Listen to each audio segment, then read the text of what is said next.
Hello friends, I am your study mate Sarika Ramola और आज हम करने वाले हैं अप्रैल 2023 का करंट अफेयर जो देश विदेश से रिलेटेड है और बहुत इम्पॉर्टेंट है। साथ ही इसमें जो इम्पॉर्टेंट पॉइंट हैं वो भी हम डिस्कस करेंगे और कुछ क्वेश्चन जनरल स्टडी में कैसे बन सकते हैं इससे रिलेटेड वो भी हम देखेंगे। तो चलिए स्टार्ट कर लेते हैं पहला क्वेश्चन। और साथ ही मैंने जो इसमें पूरा वीडियो डाला है वो आप पूरा देखिएगा, बहुत इंपॉर्टेंट क्वेश्चन है और जितने भी लेटेस्ट अपडेट हैं वो हमने इसमें कवर किए हैं। ठीक है, पहला क्वेश्चन है, एबेल पुरस्कार 2023 से किसे सम्मानित किया गया? तो इसका राइट आंसर हो जाएगा लुइस कैफ्रेली को किया गया। ठीक है, 2023 के लिए। साथ ही कई बार क्वेश्चन पूछा जाता है कि जो एबेल पुरस्कार है वो किस क्षेत्र में दिया जाता है? तो ये दिया जाता है गणित के क्षेत्र में। ठीक है, पहली बार दिया गया ये 2003 में। तो ये चीजें आप ध्यान रखेंगे। चलिए नेक्स्ट क्वेश्चन है, टाइम मैगजीन ने पर्सन ऑफ द ईयर 2023 किसे चुना? तो इसका राइट आंसर हो जाएगा वोलोडिमिर जेलेंस्की और द स्पिरिट ऑफ यूक्रेन, इन दोनों को दिया गया। ठीक है, तो ऑप्शन सी बिल्कुल सही जवाब होगा। जो जेलेंस्की हैं वो कौन है? यूक्रेन के राष्ट्रपति हैं। ठीक है, इनको क्यों दिया गया? क्योंकि जो टाइम्स ऑफ मैगजीन ये अवार्ड देती है पर्सन ऑफ द ईयर का, वो देखती है कि पिछले 2 महीनों में किस लोगों ने जो वैश्विक घटनाएं हैं उनको सर्वाधिक प्रभावित किया। ठीक है, सबसे ज्यादा प्रभाव किया उसको। तो आप जानते हैं कि यूक्रेन के जो राष्ट्रपति हैं, नाटो एक संगठन है। ठीक है, नाटो एक संगठन है और यूक्रेन चाहता है कि वो नाटो का सदस्य देश बने, जबकि रशिया ने क्या किया? इसका विरोध किया। ठीक है, तो इतना छोटा सा देश और किससे जा टकराया? रशिया से जा टकराया। तो इसीलिए आप देखेंगे तो इन्हें क्या दिया गया है? पर्सन ऑफ द ईयर दिया गया। चलिए, कई बार क्वेश्चन पूछ लिया जाता है कि टाइम्स जो पत्रिका है इसका प्रकाशन किस शहर से किया जाता है? तो इसका राइट आंसर क्या हो जाएगा? न्यूयॉर्क शहर से। चलिए नेक्स्ट क्वेश्चन है, पुलित्जर पुरस्कार 2022। हम 2022 की बात इसलिए कर रहे हैं क्योंकि यहाँ पे जो 4 भारतीय हैं इनको ये पुरस्कार दिया गया, इसलिए एग्जाम के लिए इम्पोर्टेंट है। ठीक है, किन भारतीयों को सम्मानित किया गया पुलित्जर पुरस्कार 2022 में? तो इसका जो राइट आंसर हो जाएगा ऑप्शन डी ई, यहाँ पे मैं लिखना भूल गई हूँ, ऑल ऑफ दीज। ठीक है, इन चारों को मिला है।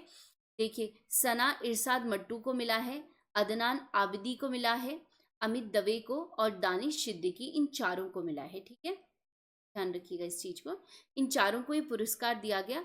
और कई बार देखिए क्वेश्चन क्या पूछा जाता है कि जो पुलित्जर पुरस्कार है ये किस क्षेत्र में दिया जाता है? तो इसका राइट आंसर हो जाएगा पत्रकारिता के क्षेत्र में।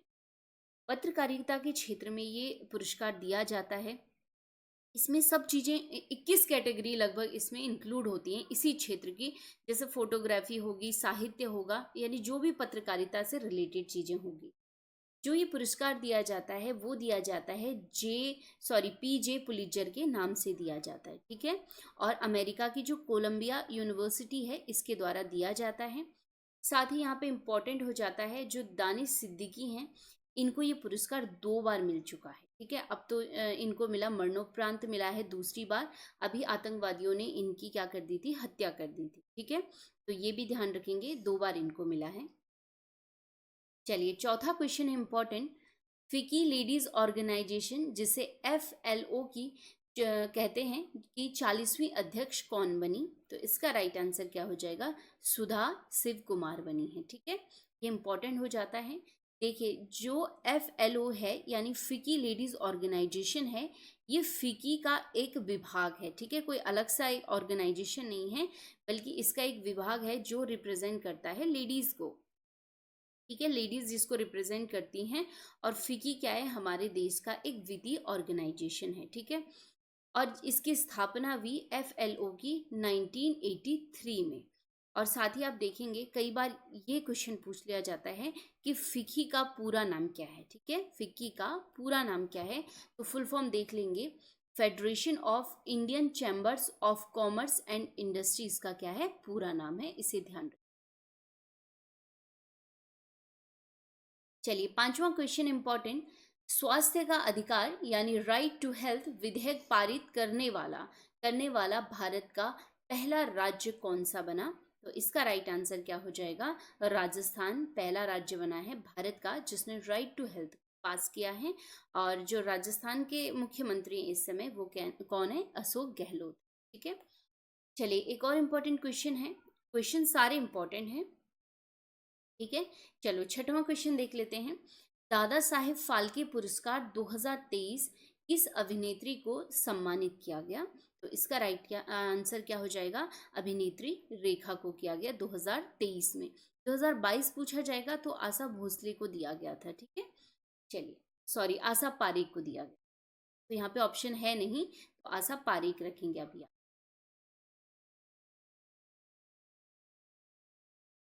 आशा पारेख को। ठीक है, चलिए अब देख लेते हैं। कई बार यहाँ से क्वेश्चन पूछ लिया जाता है।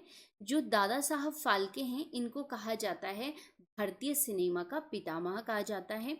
और इन्होंने पहली भारतीय फीचर फिल्म बनाई थी 1913 में। कौन सी? राजा हरिश्चंद्र बनाई थी। ठीक है, ये क्वेश्चन बहुत बार पूछा जाता है। साथ ही में इनकी याद में, दादा साहेब फाल्के की याद में, ये पुरस्कार स्टार्ट किया गया था 1969 से। ये क्वेश्चन काफी बार पूछा जाता है। चलिए सातवां क्वेश्चन है। भूटान के राजा का नाम बताइए जो अप्रैल 2023 में भारत की यात्रा पे आए। तो इसका राइट आंसर हो जाएगा ऑप्शन सी, जिग्मे वांगचुक। ठीक है, चलिए आठवां क्वेश्चन है। वर्ल्ड हेल्थ डे कब मनाया जाता है, यानी विश्व स्वास्थ्य दिवस कब मनाया जाता है? तो इसका राइट आंसर क्या हो जाएगा? 7 अप्रैल को मनाया जाता है। ठीक है, इसे ध्यान रखेंगे। 2023 में इसकी थीम थी हेल्थ फॉर ऑल। अभी हाल ही में मनाया गया। ठीक है, 7 अप्रैल को, यानी सबके लिए स्वास्थ्य, हेल्थ फॉर ऑल। और जो विश्व स्वास्थ्य दिवस मनाना स्टार्ट किया गया वो मनाना स्टार्ट किया गया 1950 से। ठीक है, चलिए यहाँ पे और भी दिवस है, इनको देख लेते हैं। चलिए ये देख लेते हैं 11 जुलाई को तो क्या मनाया जाता है? विश्व जनसंख्या दिवस मनाया जाता है, नोट डाउन कर सकते हैं आप लोग। 5 जून को मनाया जाता है विश्व पर्यावरण दिवस। और 5 अप्रैल को क्या मनाया जाता है? नेशनल मैरीटाइम डे, यानी राष्ट्रीय समुद्री दिवस मनाया जाता है 5 अप्रैल को। और 7 अप्रैल को विश्व स्वास्थ्य दिवस। ठीक है, चलिए नेक्स्ट क्वेश्चन है। केंद्र सरकार ने किस तरह के ऑनलाइन गेम्स पर प्रतिबंध लगाने की एडवाइजरी जारी की है? तो राइट आंसर क्या हो जाएगा? सट्टेबाजी पे। ठीक है, चलिए नेक्स्ट इंपॉर्टेंट क्वेश्चन आ जाता है, बिल्कुल लेटेस्ट है ये 10वां वाला। सैन्य संगठन नाटो का 31वां सदस्य देश कौन बना? तो इसका राइट आंसर क्या हो जाएगा? फिनलैंड बना है। ठीक है, क्या बना है? फिनलैंड बना है। और 31वां देश, आपके पास क्वेश्चन आता है कि नाटो में कितने सदस्य देश हैं, तो कितने हो जाएंगे? 31 हो जाएंगे। और 31वां देश फिनलैंड हो जाएगा। ठीक है, नाटो की बात करेंगे तो नाटो क्या है? जो पश्चिमी देश हैं जिसका हेड है अमेरिका, यूएसए है। ठीक है, उन देशों का एक सैन्य संगठन है ये। चलिए ठीक है, ये आपको पता होना चाहिए। और इसकी स्थापना हुई थी जब शीत युद्ध, कोल्ड वॉर चल रहा था। 1949 में इसकी स्थापना हुई थी। फुल फॉर्म क्या हो जाएगा नाटो का? नॉर्थ अटलांटिक ट्रीटी ऑर्गेनाइजेशन हो जाएगा। ठीक है, आप देखिए यूक्रेन और रशिया की जो लड़ाई हो रही है वो इसी संगठन में शामिल होने के लिए हो रही थी।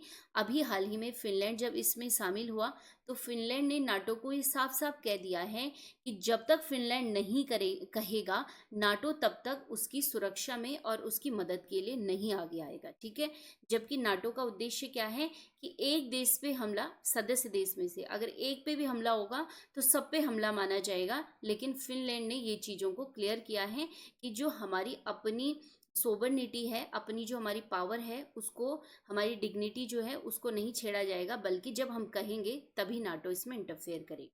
ठीक है, चलिए नेक्स्ट क्वेश्चन है। किसे डोप परीक्षण में असफल रहने के कारण 4 साल के लिए प्रतिबंधित कर दिया गया? तो राइट आंसर क्या हो जाएगा? संगीता चानू को किया गया है। ठीक है, जो डोप परीक्षण होता है इसमें क्या किया जाता है, जो एंटी डोपिंग एजेंसी होती है वो सैंपल लेती है अगर किसी पे डाउट होता है और सैम्पलिंग के लिए जाता है वो। और अगर उसमें फेल पाए जाते हैं तो लगभग उनके जो प्राइस हैं और किस दौरान उन्होंने वो मेडिसिन लिए हैं तो उनके मेडल वापस ले लिए जाते हैं। जैसे आप सुनीता चानू को ही ले लीजिए, 2014 और 18 जो कॉमनवेल्थ गेम हुए थे इसमें इन्हें गोल्ड मेडल मिले थे। ये दोनों जो मेडल हैं इनके, ये वापस ले लिए गए क्योंकि इनके सैंपल तभी ले लिए गए थे। ठीक है, जो नाडा है उसका फुल फॉर्म भी कई बार पूछ लिया जाता है, नेशनल एंटी डोपिंग एजेंसी इसका पूरा नाम। ठीक है, और यहाँ से भी क्वेश्चन आ सकता है कि जो संगीता चानो है वो किस खेल से संबंधित है, तो भारोत्तोलन यानी वेट लिफ्टिंग उनका खेल है। ठीक है, और 4 साल सारे उनके मेडल वापस ले लिए गए हैं और साथ ही उनपे 4 साल का जो है प्रतिबंध भी लग गया है।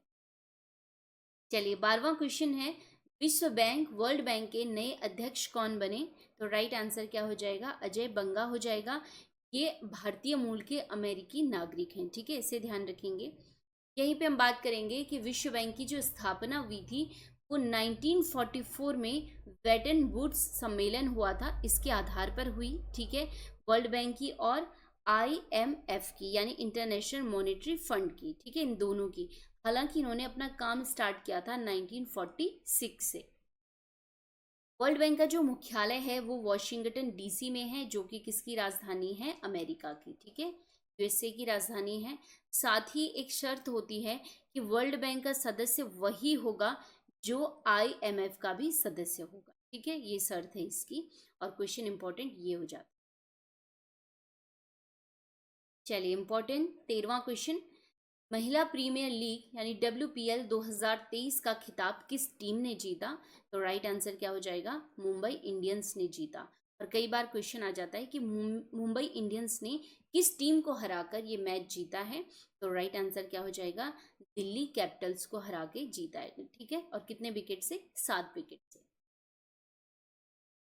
चलिए नेक्स्ट क्वेश्चन है, न्यू डेवलपमेंट बैंक यानी NDB की नई प्रमुख कौन बनी, तो राइट आंसर क्या हो जाएगा, डिल्मा वासा रूसेफ बनी है। ठीक है, चलिए यहाँ पे हम एक क्वेश्चन इंपॉर्टेंट है, बहुत बार इसकी स्थापना पूछी गई है। जो न्यू डेवलपमेंट बैंक है इसकी स्थापना हुई थी 2014 में, और की किसने थी, जो ब्रिक्स एक संगठन है, बाद में आपको मैं अभी नाटो, ब्रिक्स, G20, G7 सब कुछ पढ़ाऊंगी। ठीक है, तो जो ब्रिक्स एक संगठन है यानी ब्राजील, रशिया, इंडिया, चाइना और साउथ अफ्रीका, इन देशों ने मिलकर अपने लिए एक बैंक बनाया जिसका नाम क्या है, न्यू डेवलपमेंट बैंक। और कब बनाई, 2014 में। इसका मुख्यालय बनाया गया चीन के संघाई। चलिए नेक्स्ट क्वेश्चन है 15वां, अंत्योदय परिवारों की वित्तीय सहायता प्रदान करने के लिए दयालु योजना, ठीक है, दयालु योजना किस राज्य ने शुरू की, तो राइट आंसर क्या हो जाएगा, हरियाणा ने शुरू की। और आप लोग मुझे कमेंट बॉक्स में बताएंगे कि हरियाणा के वर्तमान CM कौन।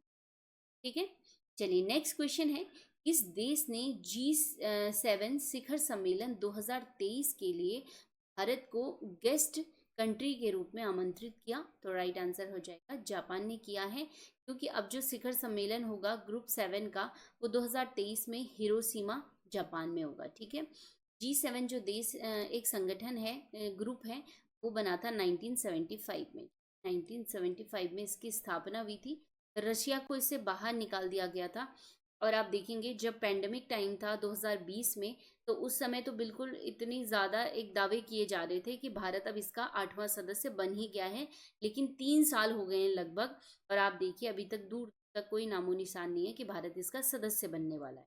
ठीक है, चलिए 17वां क्वेश्चन है, जम्मू कश्मीर में मेगा मॉल परियोजना शुरू करने वाली पहली विदेशी कंपनी कौन सी बनी है, तो राइट आंसर क्या हो जाएगा, MR बनी है पहली कंपनी। ठीक है, और कहाँ की है ये, UAE यानी यूनाइटेड अरब अमीरात, ठीक है, देश है, और इसकी कैपिटल क्या है, दुबई है।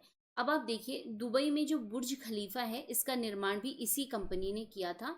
और जम्मू कश्मीर में ये पहला महत्वपूर्ण FDI यानी फॉरेस्ट डायरेक्ट इन्वेस्टमेंट होगा। ठीक है, इसे ध्यान रखें।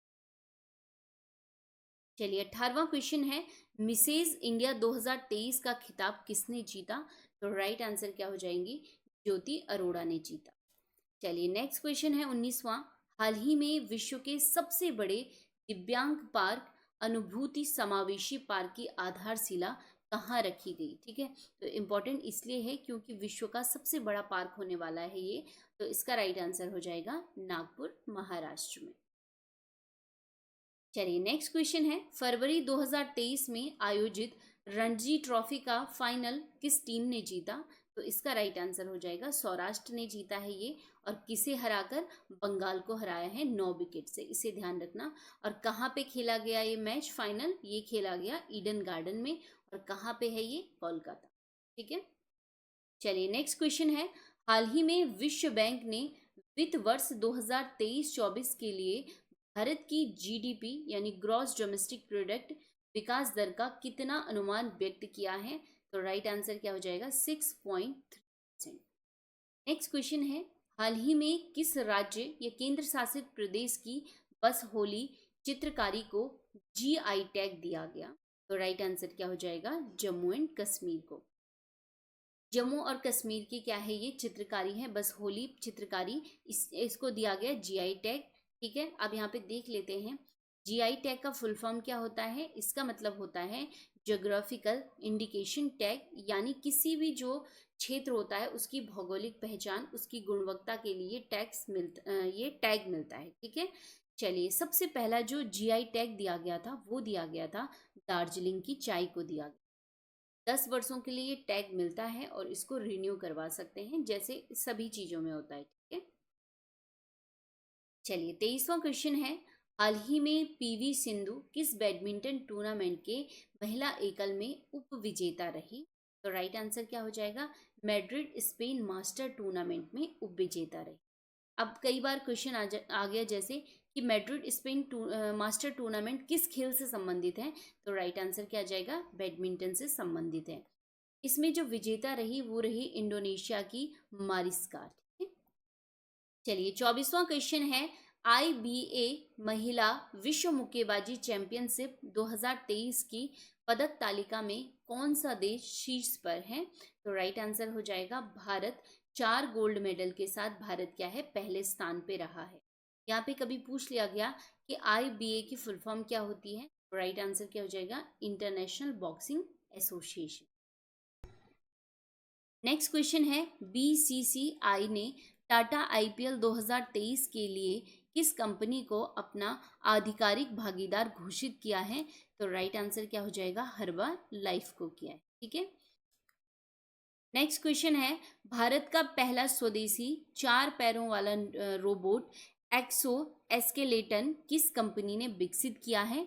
तो राइट आंसर क्या हो जाएगा? स्वया रोबोटिक्स ने। ठीक है, कहीं पे इसका नाम ऐसे भी लिखा रहता है। ठीक है, स्वयं रोबोटिक्स भी लिखा रहता है। ठीक है, तो ये हो गया जो भारत का पहला क्या है? स्वदेशी रोबोट हो जाएगा। नेक्स्ट क्वेश्चन है, निम्न में से कौन आईपीएल के शीर्षक प्रायोजक के रूप में वीवो का स्थान लेगा? ठीक है, आपने सुना होगा जैसे वीवो आईपीएल सुनते हैं ना, ऐसे करके हम इसे बोलते हैं। तो अब क्या बोलेंगे हम? टाटा आईपीएल इसे बोलेंगे। ठीक है, नेक्स्ट है, किस राज्य ने हाल ही में तंथै पेरियार वन्य जीव अभ्यारण्य को राज्य का 18वां वन्य जीव यानी वाइल्ड लाइफ सेंचुरी घोषित किया है? तो राइट आंसर क्या हो जाएगा? तमिलनाडु हो जाएगा। ठीक है, तो तंथै पेरियार जो वाइल्ड लाइफ सेंचुरी है वो कहाँ पे हो जाएगी? तमिलनाडु में। तो चलिए ये थे हमारे मोस्ट इम्पॉर्टेंट अप्रैल महीने के करंट अफेयर, जो बहुत इंपॉर्टेंट हैं। और आप लोग जो आपके नोट्स होंगे करंट अफेयर के, उनमें इनको नोट डाउन कर लीजिए, और जो इम्पोर्टेंट पॉइंट भी बताए हैं उनको भी नोट डाउन कर लीजिए। मिलते हैं हम नेक्स्ट वीडियो में, तब तक पढ़ते रहिए। धन्यवाद।